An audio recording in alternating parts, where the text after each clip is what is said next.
時はすべてを遠ざけるくせに、本当に大切なものだけを残してゆきます。速さにかけた命たちの鼓動。フォード GT。これは過去への敬意であり、未来への祈りなのでございます。皆様こんにちは。すぐみモデラーのたまです。今回はタミヤ製、フォード GT を製作しますよ。このキットは2019年に発売されたらしいですよ。しかし最新キットのように感じるのは、普段から骨董品のようなキットばかり作っているからかもしれませんね。いつでも新品購入できると油断していると痛い目見るのが模型の世界。おっと。何が起こった？なんでくっついとんねん。慌ての嫌がらせかと判断しました。どちらが前かわからない物体。とんでもないカウル分割になっているようですね。しかし相変わらずこの状態でもパーツの精度が高いのがわかります。タイヤは想像以上にリアルなパターンが再現されています。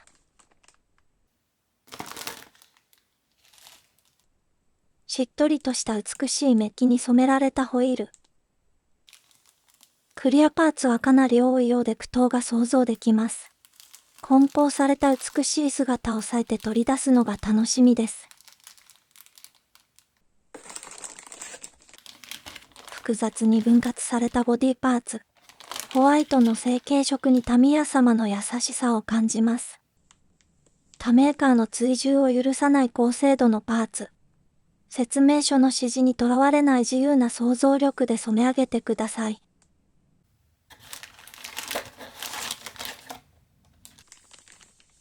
まるでレーシングカーのようなシャシー形状。今から作ろうとするキットが一瞬何か忘れてしまいます。デカールにはアメリカを象徴するストライプが各色用意されています。この時点では使うかどうか迷ってございました。窓枠用のウィンドウマスキング。やっぱこれがあるとないとでは格段に難易度が違ってきます。説明書には相変わらず海峡の内文章が詰め込まれています。その姿は古代エジプトのロゼッタストーンを彷彿させます。この解説を担当しているお方の筆力。一つ一つの語りが共鳴し、読む者の心に熱と光を灯します。近代化されたタミヤ様のキットならではの工程。最新キットだからといって楽ではないということは想像できます。私にとっては至福の時でございます。レーシングカーではないのにこのパーツ数。拷問の香りがして私の心は嫌顔でも高揚するのでございます。それでは制作スタートでございます。フォードのライセンスシール。これ絶対に奥行き数センチありますよね。すなわちこの奥は異世界へと続いているというわけですね。ほんと世界は複雑で愛しいのでございます。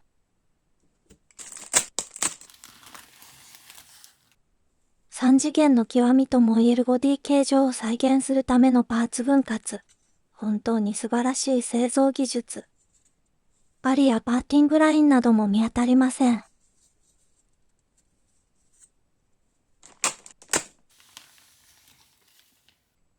このホワイトで構成されたパーツ群を見ているだけで、どんな色に染め上げようか想像するだけで心躍ります。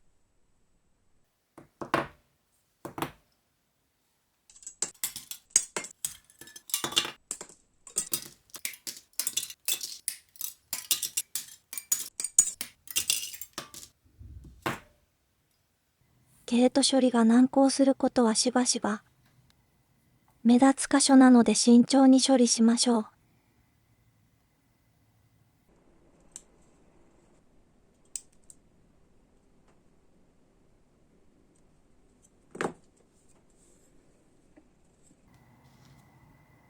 フロントの大口径のダクト。ここは先に装着することにします。フィッティングも完璧です。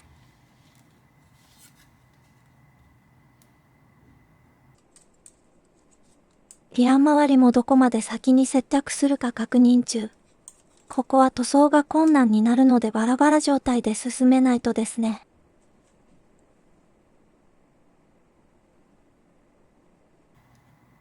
サイドスカートも先に接着。本当に素晴らしい理系技術。ハイキューパーツ様のラインスクライバー。良い工具があればそれだけ模型の敷居も低くなるのでございます。それではお聞きください。拷問の参加を。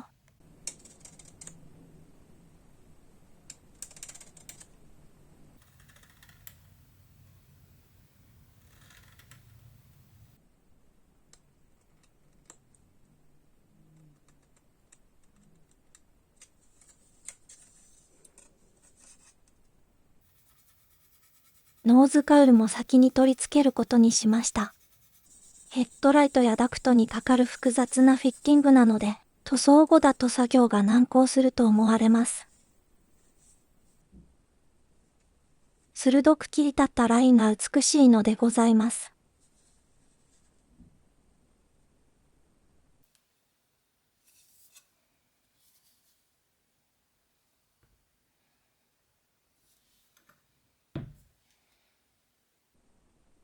カウル裏にはフラットブラックで裏打ちをします。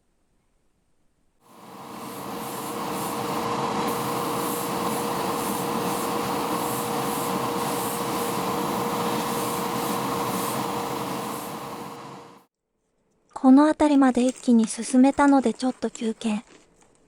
体に悪そうなハバネロを食べて目を覚まします。やっぱ、辛すぎ。世界的に有名なエナジードリンクよりも効きますね。プラモ系動画初のハバネロ ASMR ですね。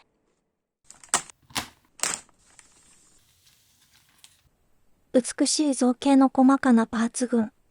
切り刻まれるのを待ち望んでいるようです。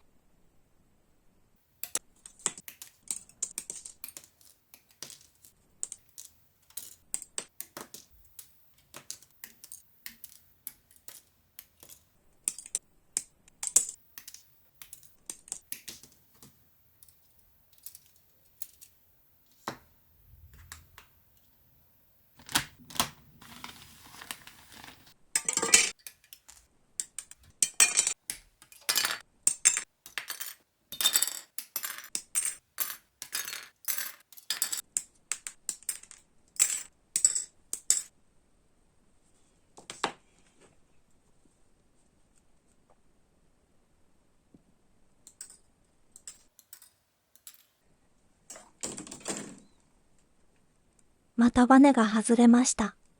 ここ2年ほどは凄まじい活躍でしたからね。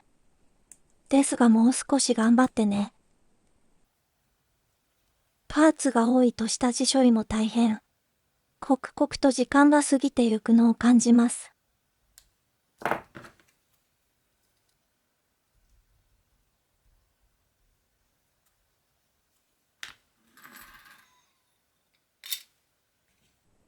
ヘッドライトの内部も想像を絶するこだわり。これは仕上がりが本当に楽しみでございます。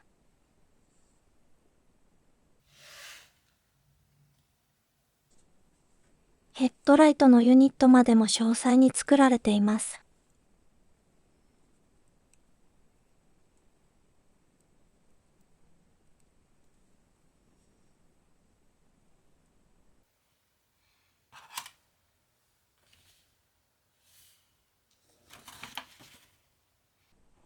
フロントスポイラー下部に接着する極小パーツ。うっかり見落としていました。まずは救出して他の工程に進みます。色別の仕分け作業。部品数は多いですが色分けは少ないです。こちらはブラック塗装班。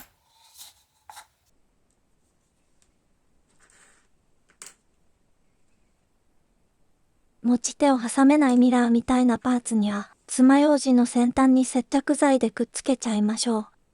後で簡単に外すことができます。ブラック斑が膨れ上がりました。裏打ちが乾燥したボディカウル。この姿が一番自社に近いのかも。次はウイノーブラックで漆黒にしちゃいます。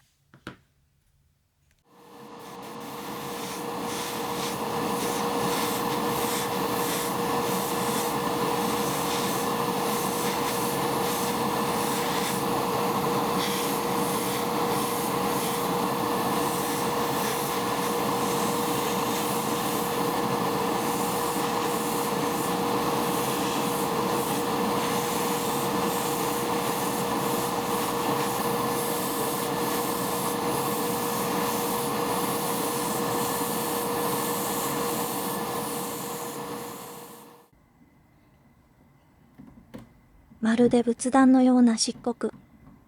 金色の装飾品で着飾りたくなります。真っ黒も良いですね。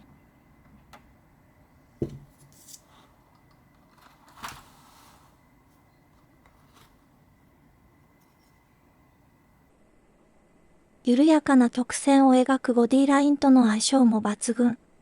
複雑な形状のテールカウル。吹きっぱなしの黒でも溺れるような艶でございます。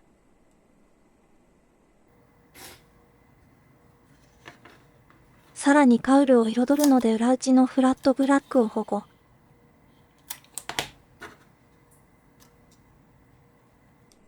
裏なんて見えないので適当で大丈夫ですよ。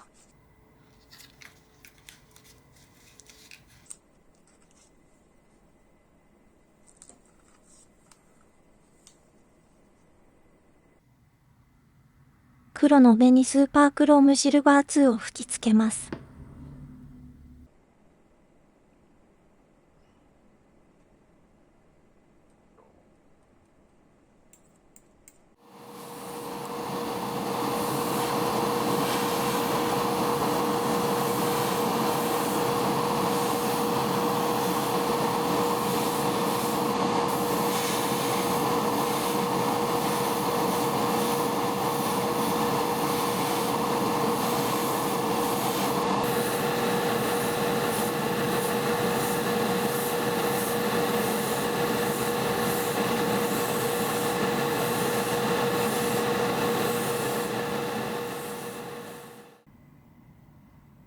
現代科学の限界点のような風貌。凄まじい存在感です。このまま未来まで飛んでいきそうですね。リアのアーチも工板職人が叩き出した芸術品のようでございます。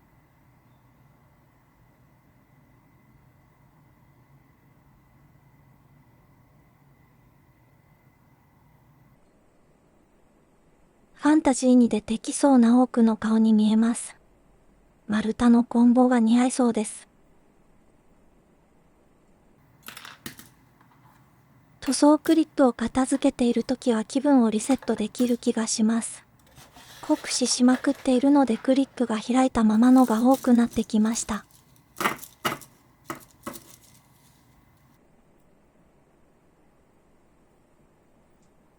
今回のメインカラーに使用するのは GX クリアルージュ。その美しい響きは麗しい口紅のように上品な色彩。この塗料のためにブラックとシルバーを重ねてきました。強烈に微細なラメ。ずっと見ていられます。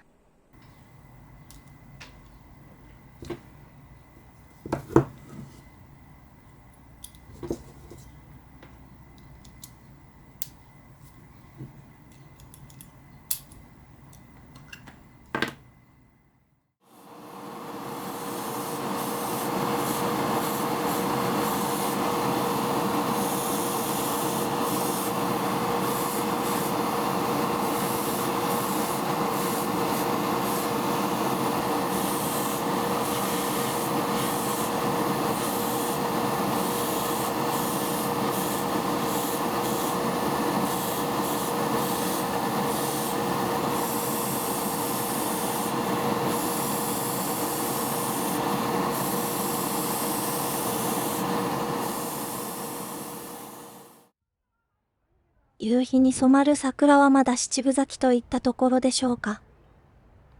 息抜きにまだ肌寒い池のほとりを歩きます。私たちの住む世界は想像もできないほどに美しいものにあふれています。ここもあと数日で数億枚の花びらが舞う楽園となります。ヘッドライトユニットの上部に塗装指示がございました。そんな時に役立つのがタミヤ様の墨入れ塗料。ちょんと触れるだけでやばい噂のように広がっていきます。使い方は無限大。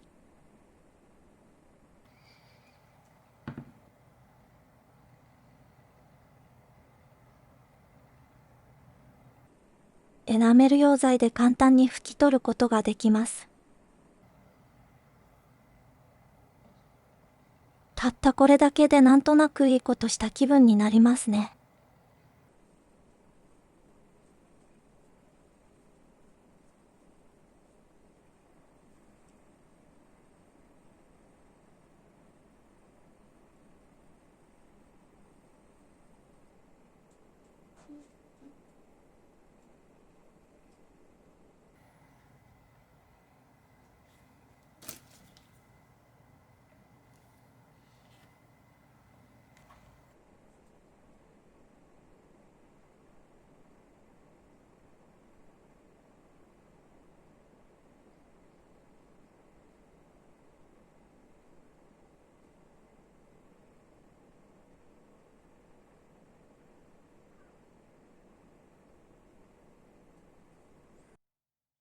エナメル塗料は使い慣れてくるとたくさん揃えたくなります。クリアルージュが乾燥して帰ってきました。吹きっぱなしですでに美しい艶にあふれてございます。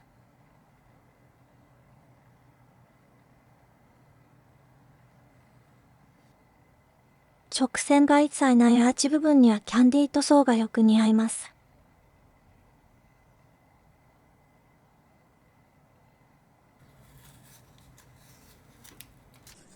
裏打ち保護のマスキングを剥がしたら一層輝いて見えます。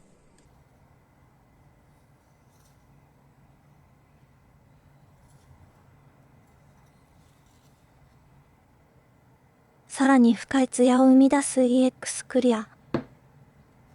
そして希釈にはプロユースシンナー。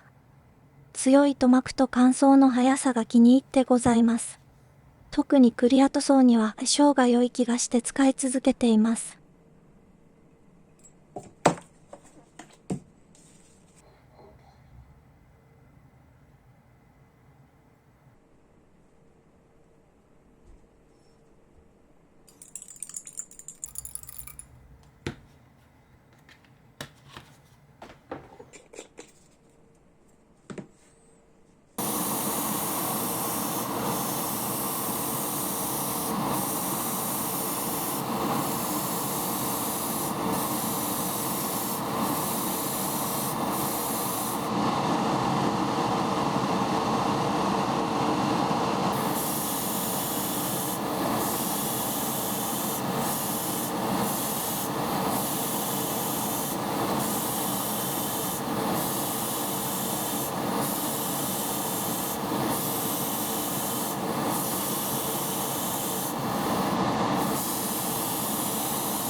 連日の酷使。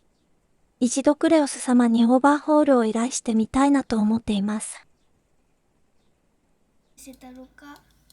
娘は 0.5 ミリのトリガータイプがお気に入り。スイッチのスプラトゥーンによく似た武器が登場します。タマも FPS のゲームが好きだったのですが、年を重ねるたびに三半規管が弱体化したのか、ゲーム画面で 3D 酔いしちゃうんですよね。なのに未だに PS5 が欲しいんですよね。荒ぶる娘への雑な扱いにも耐える堅牢性。さすがのクレオス様。1ヶ月後には消えてなくなる無名メーカー品とは別次元でございます。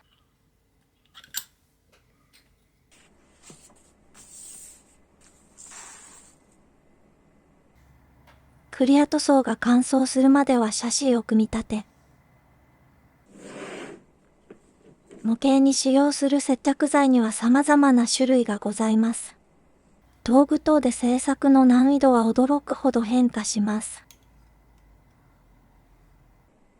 足回りの組み立ては精度が抜群なので調整など心配する必要もございません。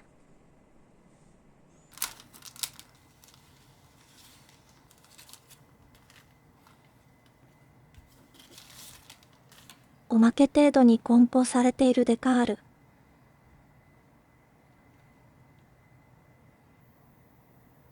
ヘッドライトユニットにもラインを貼るこだわり。ここは慎重に余白をカットしました。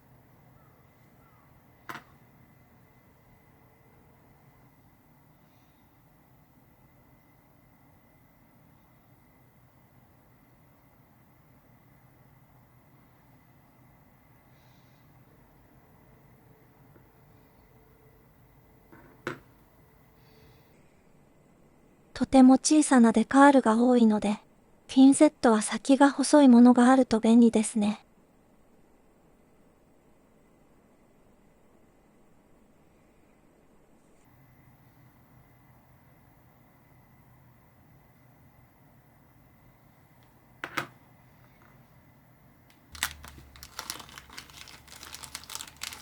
タイヤを取り出すくらいになると製作も折り返し地点を超えたと認識します。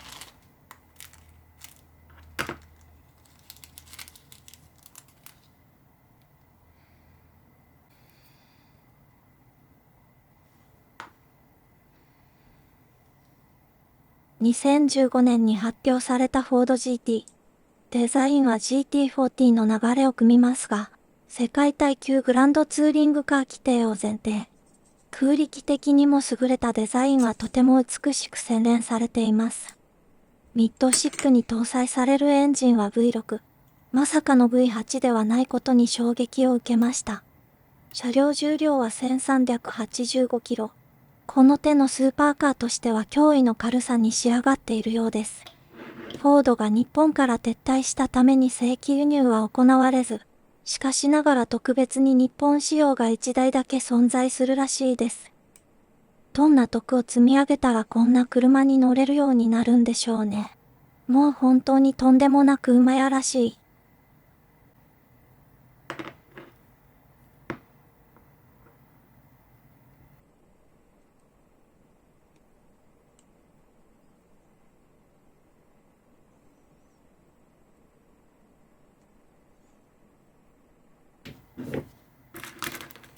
このキットはレーシングカーでもないのに、やたらと作業台が散らかるんですよね。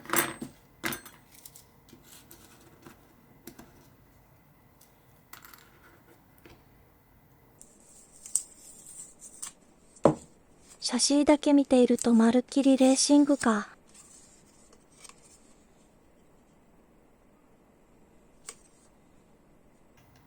ボディとシャシーは滑らかなラインを描く複雑な構造。組み上げていくのが本当に楽しいキットでございます。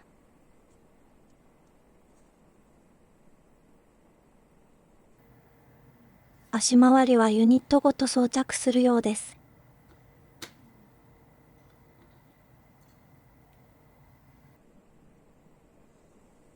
この台形の溝にかっちりとはまるように設計されているので、方向を間違ったりずれたりすることは皆無。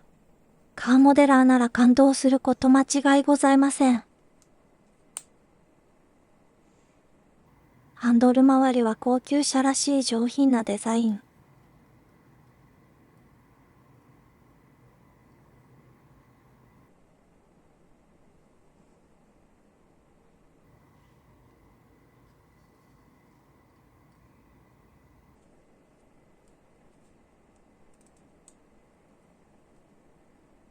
唯一後悔したのは説明書に従って白に塗ったパネル。以前買ったベルベットカラーで上質な仕上がりを目指すのが良かったかも。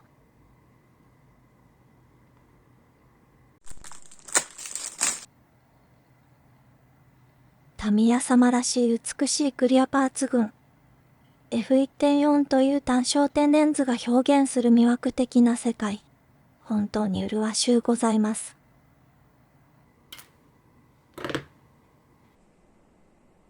スーパーカーにありがちなおまけ程度のリアウィンドウ。もちろんカチッとはまります。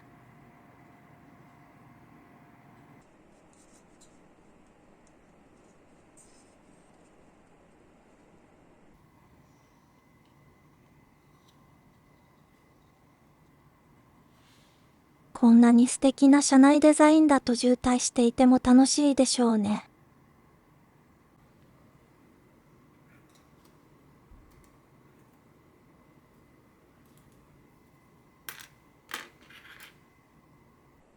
立体的で複雑な造形のドア内張り。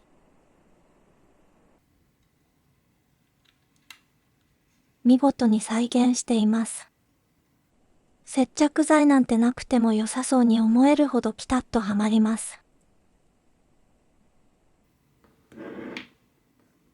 ハイグレードも軽量セメダイン。メッキパーツにも使えるので重宝します。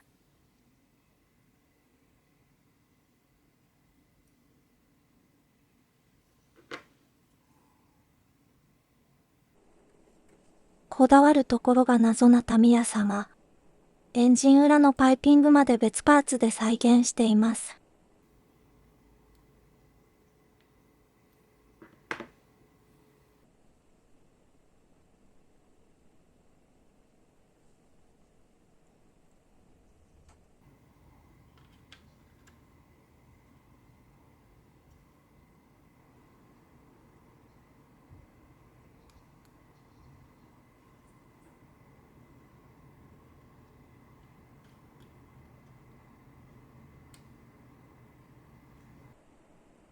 ブラックとシルバー。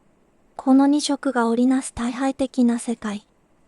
漆黒と冷たさが混じり合った表情。それが一番美しいのでございます。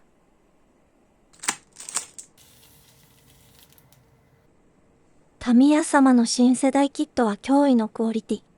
薄く硬質に染まったクロームが輝きます。ボルトには墨入れ塗料をほんの少しだけ流し込みます。たったこれだけで仕上げた感が出ますよね。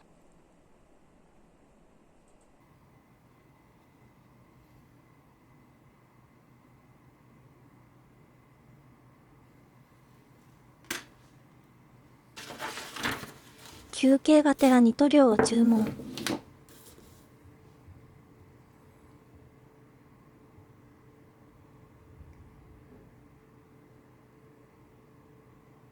エナメルのクリアオレンジとかあると便利そうなのでカート入り。シグマのレンズか。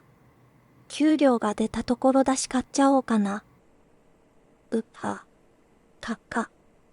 でも10年使うとしたら年間7420円。月にすると618円。そしてなんと7420ポイントも獲得できるとなると、実質ただと言っても過言ではないですね。イかれたこと言ってないでもっと腕を磨けとホワイト玉が囁いてきたので、今回は諦めて忘れることにします。よし、娘の給食費を。いや、やっぱやめときます。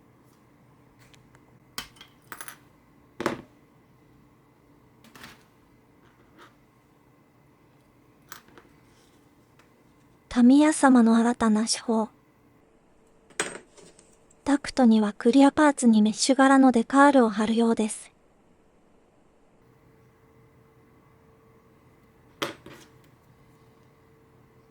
結構面倒でしたがこういう手法も楽しいですね。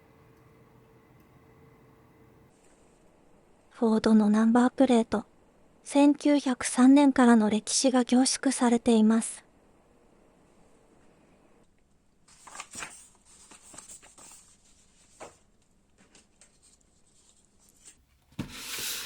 注文した翌朝には届く驚異の流通網に驚愕します。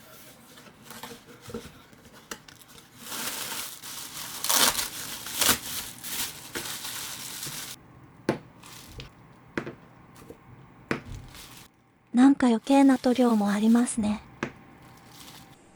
この辺りは予定通りのお買い物。アルマイトブラックは思いつきで試してみたいことができたので調達。スーパーレッドゴールドは、あれだ。なんだ。地球のエコ活動の一環でお店の在庫処分に協力したかったの。肝心の筆を買い忘れました。どうしてこうなったのか強烈な寝癖みたいなのが取れなくなりました。かれこれ数年は使い倒したので天国にお引っ越ししてもらいましょう。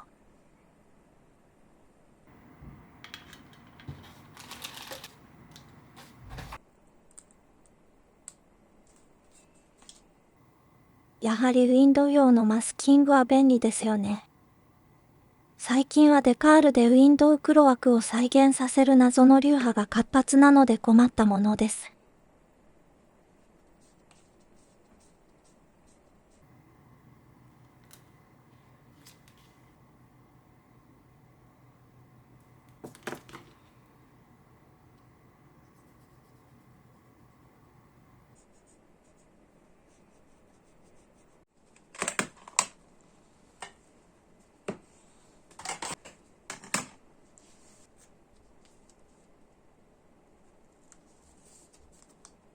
簡単なのですが、なんだかんだ言って数時間かかっちゃうんですよね。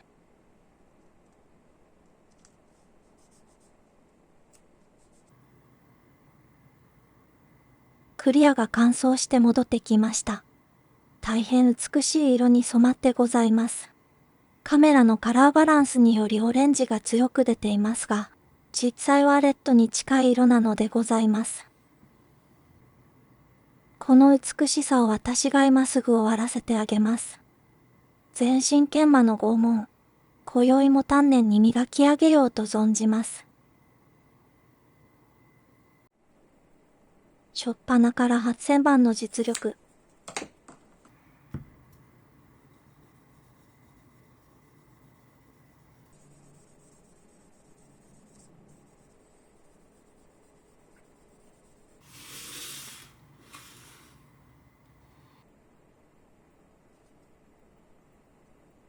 塗膜が比較的に綺麗なのでサボらせていただきました。1万番でできるところはとにかく艶を出すように専念すること。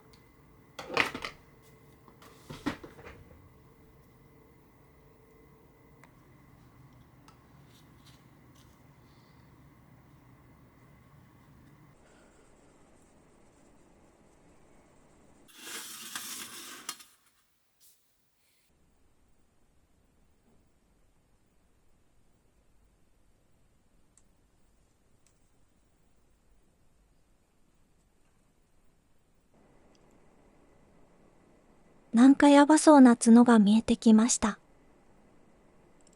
セラミックコンパウンド。カーモデラー必須のコンパウンドとなっております。フロントノーズのフィッティングも抜群でした。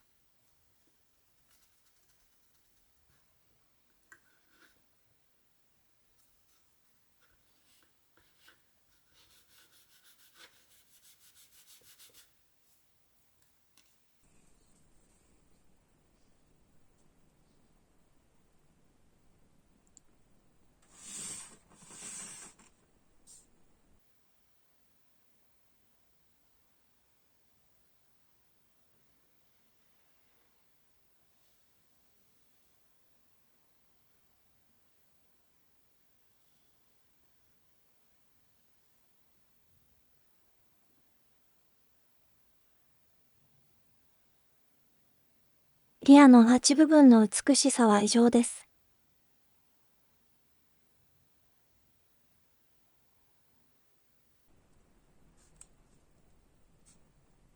説明書の指示を見逃しそうになったのがピラーの塗装。ここに来てまたマスキングはテンションが下がります。デカールは貼ってませんがクリア層の剥がれが怖いので、低粘着のマスキングを活用しました。確かにここは黒の方がかっこよいですね。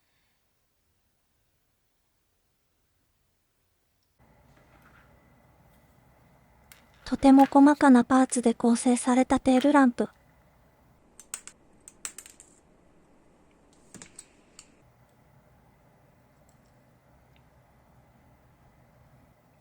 カーモデルでもこんなに詳細な再現度を誇るキットは少ないはず。いよいよボディの組み立てが始まります。ここに来て接着剤なんかで台無しにされたくないので、時間はかかりますがハイグレード模型用セメダインを使います。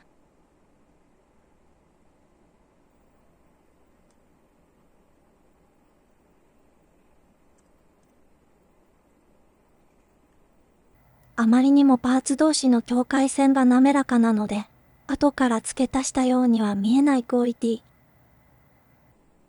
ここもクリアパーツとデカールでメッシュを再現するのかと思いきや、普通にプラパーツで塞ぐだけでした。レベル52の奥を接着して、見事に暴力的な顔してます。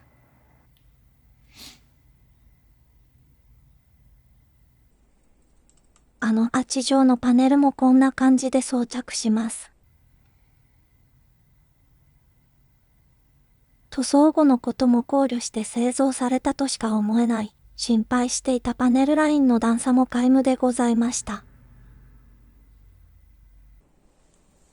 ヘッドライトもユニットをはめ込んだら完成。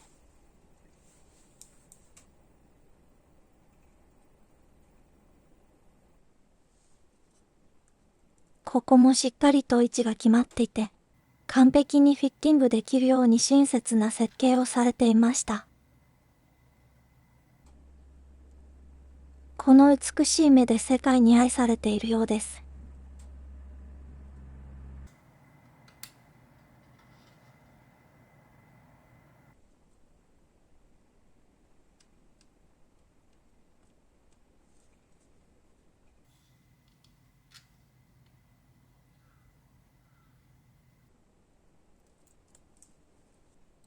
こんな見えなくなるようなバックミラーにもこだわりを感じます。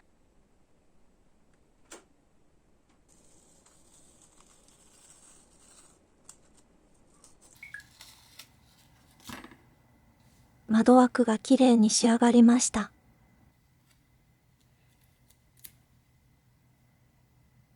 ワイパーを装着すれば立体感が跳ね上がります。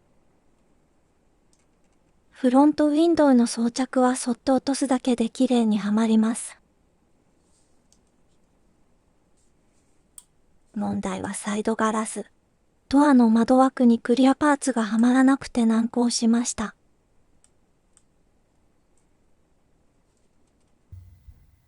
もう何か一つ組み上がるたびに恍惚と眺めてしまいます。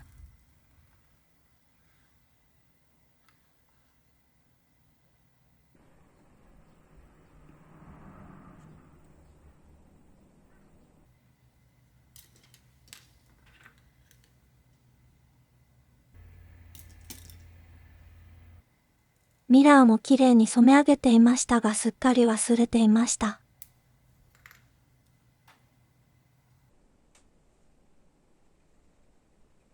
過去を見届けるサイドミラー。スタイリッシュな形状が素敵でございます。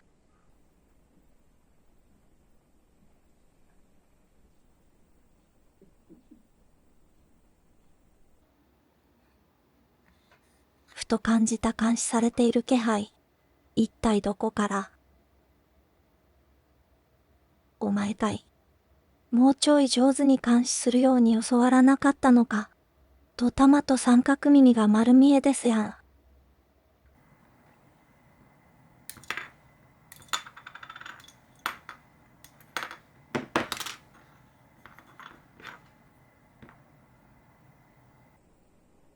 センターキャップも別パーツで再現するタミヤ様。ここの担当者様のこだわりに驚愕します。タイヤには方向がありまして、逆だとなかなかはまらなかったんですよね。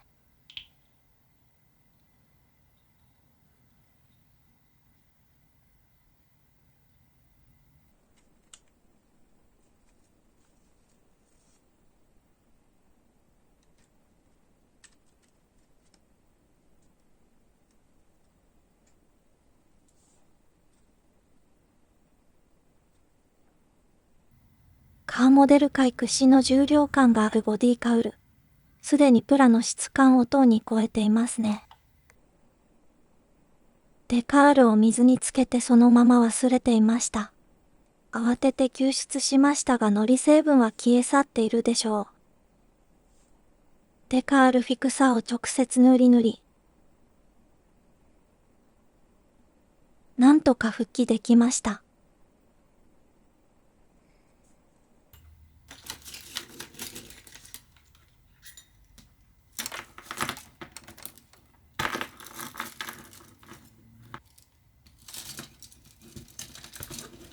このキットで何回片付けたことやら。しばらく見ないうちに大きく育った3回、マスキングボール。さらに養分を与え続け巨大化させます。あと1回落としていたら机が崩壊したでしょうね。およそ122トン。まだ122グラムでしたか。最近マスキングボールの育ちが悪くて心配になってきます。ちなみにテープ状態だと28グラム。これが質量不変の法則。知らんけど。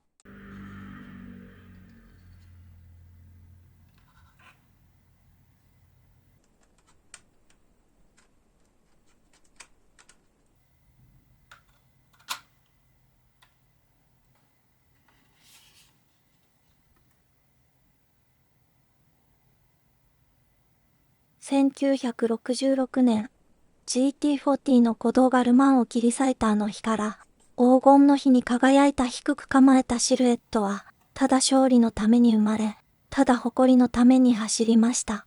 GT40 が挑んだのは過去の巨人たち。そして風は記憶を運び、鉄は夢をつなぎます。時は50年という途方もなく、ただひたむきに積み重ねた日々。フォード GT が挑むのは未来の幻影。生まれ変わった姿はあまりにも美しく洗練されていました。カーボンの肌に宿るのは伝統の血脈。進化とは原点への敬意に翼を生やすこと。過ぎた時間は錆びるのではなく磨かれるもの。そして手に入れることができた限られた人たちへの妬み。日常を破壊したかのような姿に人々は酔いしれます。今からさらに50年後、たった18,250日。技術の進化は想像を絶する加速を続けます。その時、もしも、私の命が天国にお引っ越しをしていなければ、涙がこぼれるほどに美しい車を見せてくれるはずです。見たことも聞いたこともないエネルギーで動くのか、それともまだ化石燃料を燃やしながら進むのか。想像するだけで私の心は宝石のようにキラキラと輝くのでございます。時間という名の職人が刻んだ未来の輪郭。フォード GT。完成でございます。美しすぎて恐縮でございます。